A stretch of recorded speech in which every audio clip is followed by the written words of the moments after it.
Mit 15 km/h durch Europa.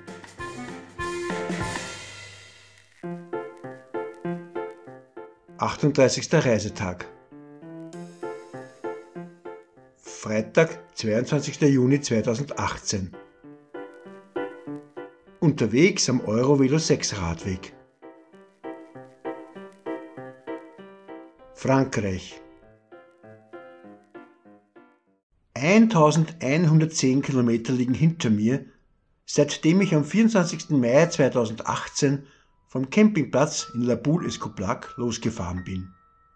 Oder man könnte auch sagen, 22 Tage trennen mich vom Atlantik. Dabei bin ich über 700 Kilometer der Loire gefolgt. Fast immer am Eurovelo 6 Radweg. Wenn ich die Anreise dazu rechne, dann bin ich 3,5 Wochen unterwegs. Doch bis zum Schwarzen Meer ist es noch ein weiter Weg. Ich bin schon neugierig, was auf mich heute zukommt. Im Radtourenbuch ist gut zu sehen, dass ich die Zone verlassen werde und der Canal du Rhône-Aurine mein neuer Weggefährte wird. Bis dahin sind es ungefähr 4 Kilometer. Ich sitze im Restaurant und mein aufgeblähter Bauch erinnert mich daran, wie ungebührlich ich ihn gestern Abend beschäftigt habe. Schuld daran sind die Gier, der verlockende Duft und die knusprige Rinde eines mindestens 60 cm langen französischen Baguettes. Okay, möglicherweise hat auch der 200 Gramm schwere Rundkäse einen Anteil daran. Da fällt mir ein, dass Bier und Rotwein hervorragende Begleitinstrumente waren. Ach ja, um dem Ganzen noch etwas draufzusetzen, habe ich mir noch ein Würstchen gebraten. Die habe ich bei Einbruch der Dunkelheit wegen des kalten, stoßweise aufbrausenden Windes stehend verzehrt. Und um die Sünden so rasch wie möglich zu vergessen, habe ich gleich danach das schwer verschmutzte Geschirr gereinigt und einen Videocall mit Elisabeth abgehalten. Danach bin ich in einen tiefen Schlaf gefallen. Der eiskalte Wind beherrscht immer noch die Wetterlage. Somit ziehe ich es vor, heute im Restaurant zu frühstücken, die Daten zu sichern und die sozialen Medien zu pflegen.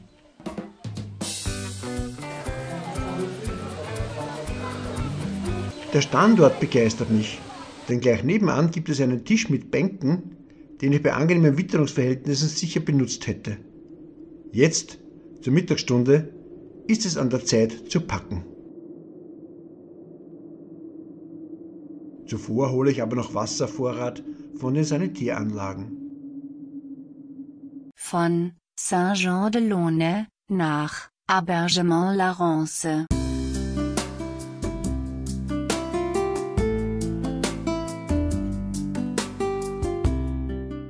Mein Orientierungssinn hat immer noch ein enormes Verbesserungspotenzial. Aber diesmal habe ich bewusst die falsche Richtung gewählt. Denn der Radweg verläuft auf der gegenüberliegenden Seite. Entlang des romantischen Quais sitzen Menschen unter überdachten Lauben. Sie plaudern, trinken und lachen. Daneben ankern kleine Boote und große Schiffe. Doch was mich noch viel mehr fasziniert, ist ein rotes Vehikel, das anscheinend auf 3 Rädern parkt. So etwas habe ich noch nie gesehen. Dem Aussehen nach zu beurteilen, könnte es aus den 50er Jahren stammen.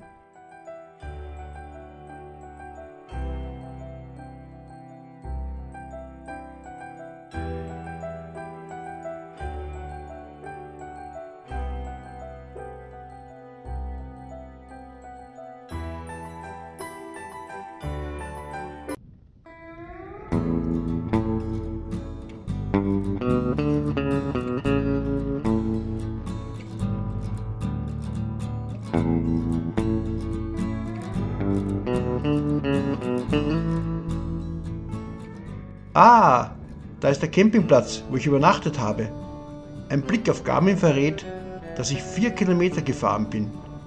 Eine erstaunliche Leistung, denke ich selbstkritisch, denn es ist bereits 13 Uhr. Der starke Gegenwind stimmt mich etwas mürrisch. Und nebenbei wird auch der Husten immer intensiver. Ich glaube, ich werde krank. Nanu, was ist das denn? Hallo Gerhard. Ich helfe dir, dein geografisches Verständnis weiterzuentwickeln. Das hier ist der Ursprung des Rhein-Rhone-Kanal. Den begleitest du ab hier bis zum Fluss, du. Der Kanal hat eine Gesamtlänge von 237 Kilometern und mündet in den Rhein. Genau genommen in den Rheinseitenkanal. Die offizielle Bezeichnung des Rhein-Rhone-Kanal ist Canale du Rhône-Oron. Ah, dann werde ich möglicherweise in 3 oder 4 Tagen am Rhein. Was für ein Feeling! Das bedeutet aber auch, dass ich mich hier von der Sonne im Rahmen dieser Europaradtour verabschiede. Naja, lange hat diese Beziehung nicht gedauert. Dabei habe ich gestern Abend, als ich sie kennenlernte, ihr sofort vertraut und mein Zelt direkt am Fuße ihres Flussbettes aufgebaut.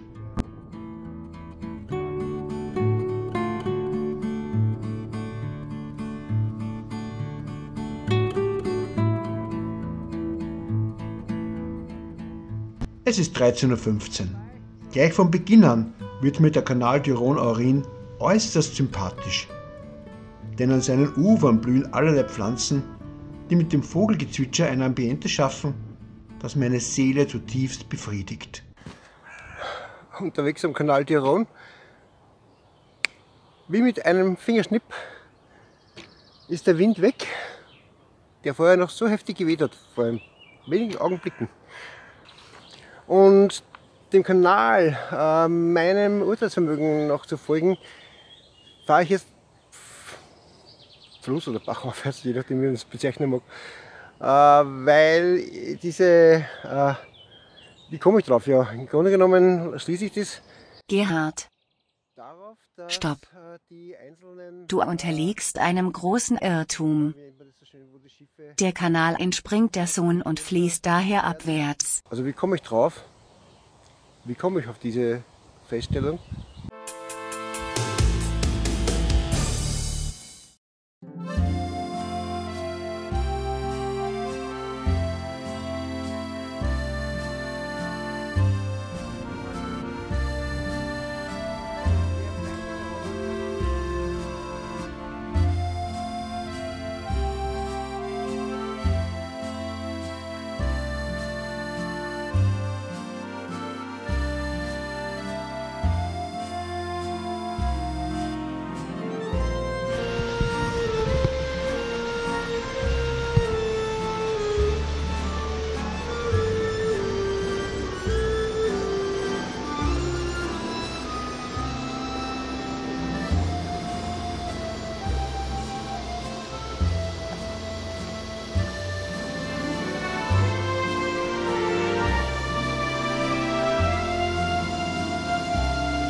(13:48 Uhr). Oh, bis nach Dole sind es noch 21 Kilometer. Das heißt, wenn ich das Tempo beibehalte, dann könnte ich in 1,5 Stunden dort sein und noch bei Tageslicht das Zelt aufbauen. Oder soll ich doch bis in den Abend in die Pedale treten und irgendwo auf freier Wildbahn campen?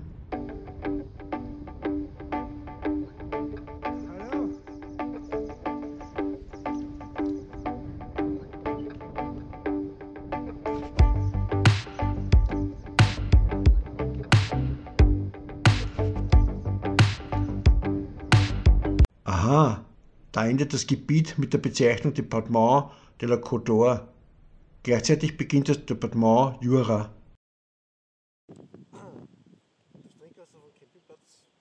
Beim Brunnen neben der Informationstafel tausche ich das nach Seife schmeckende Wasser vom Campingplatz gegen frisches Trinkwasser aus. Gerhard. Wenigstens wurden die Dammwände gesäubert.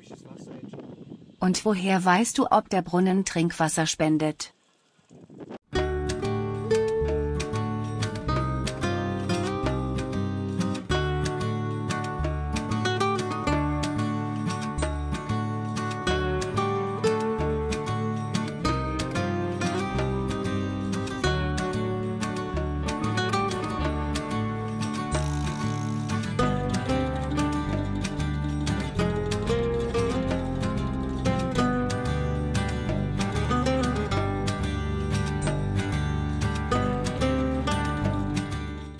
Mittlerweile ist es 15:07 Uhr.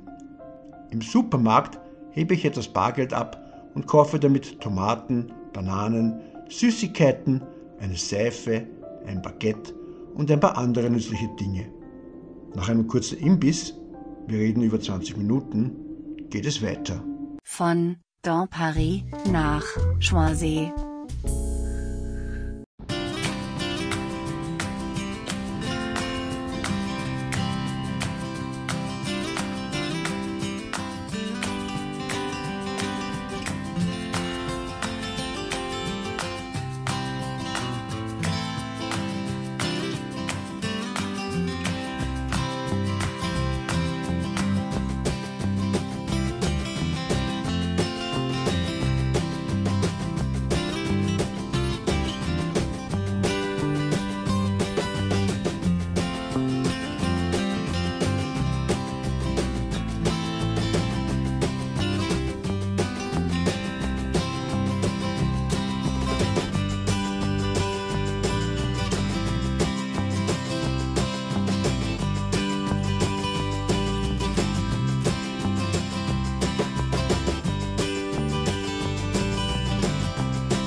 Hallo, willst du dein Pferd gegen mein Fahrrad tauschen? Gerhard, ich glaube, das höfliche Lächeln deutet darauf hin, dass sie dein Angebot nicht allzu ernst nimmt.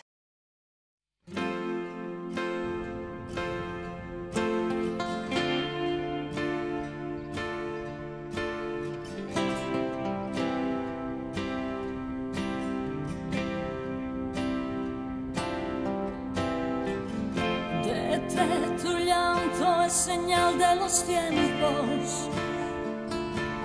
Bienvenido al show final. Lleva tu mejor vestir.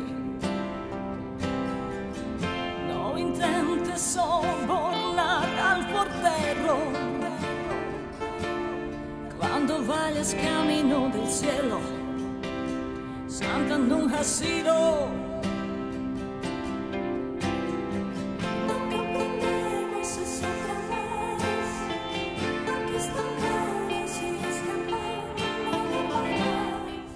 Es ist 16:07 Uhr.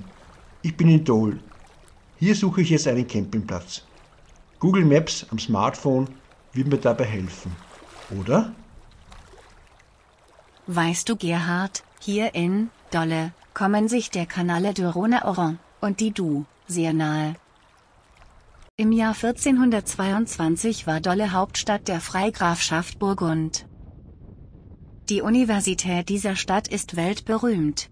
Sie war eine der wichtigsten Ausbildungsstätten für Zivilrecht in Westeuropa. 1479 eroberte der französische König Ludwig IX. Die habsburgische Stadt und steckte sie in Brand. 1493 wurde sie wieder zurückgegeben. 1636 gab es eine weitere Belagerung. Sie dauerte 80 Tage und verringerte die Einwohnerzahl von 4.500 auf 662 und scheiterte. 1668 wurde Dole unter Ludwig XIV. Erneut erobert und im selben Jahr wieder zurückgegeben. Erst im anschließenden Krieg mit Holland im Jahr 1674 gehörte es den Franzosen. Die Angliederung an Frankreich hatte für die Bevölkerung demütigende Ereignisse zur Folge. Denn die Stadt verlor die Hauptstadtfunktion und damit auch den Sitz des Parlaments und der Universität. Ebenso die Münzwerkstätte und die Befestigungsanlage. Dole wurde zur Kleinstadt. Schließlich war diese Stadt auch im Zweiten Weltkrieg heiß umkämpft. Am 9. September 1944 wurde sie endgültig befreit. Um 16:51 Uhr entdecke ich den Campingplatz. Gleich nach der Anmeldeprozedur suche ich einen geeigneten Grund für mein neues Zuhause. Und den finde ich, wie so oft, in der Nähe der Sanitäranlagen. Eine Stunde später esse ich zu Abend und gleich darauf in einen tiefen, befriedigenden Schlaf zu fallen.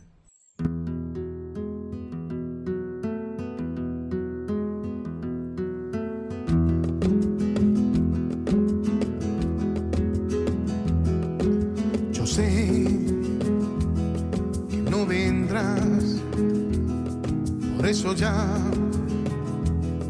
tanto la vida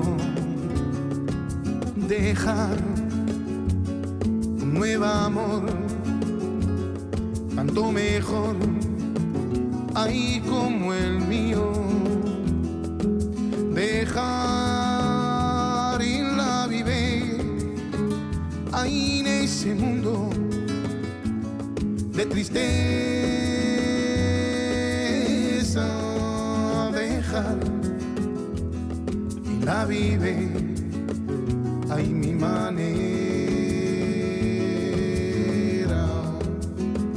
Yo quiero ser ahí nada más, preferiré y recordar un nuevo amor, tanto mejor, quizá olvidar todo lo mejor, quizá vivir, hay nada más, oh see my way.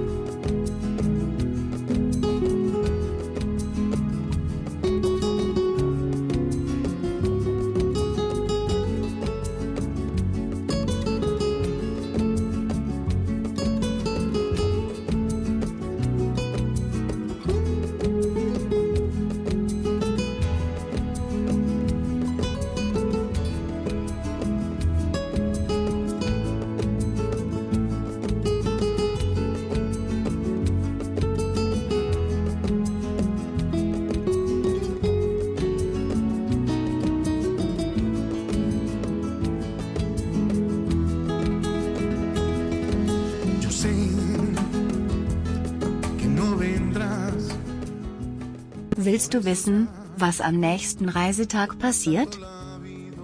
Dann klicke rechts unten auf das Gesicht mit dem Fahrradhelm und abonniere den Kanal. Das Abonnement ist kostenlos und jederzeit sofort stornierbar.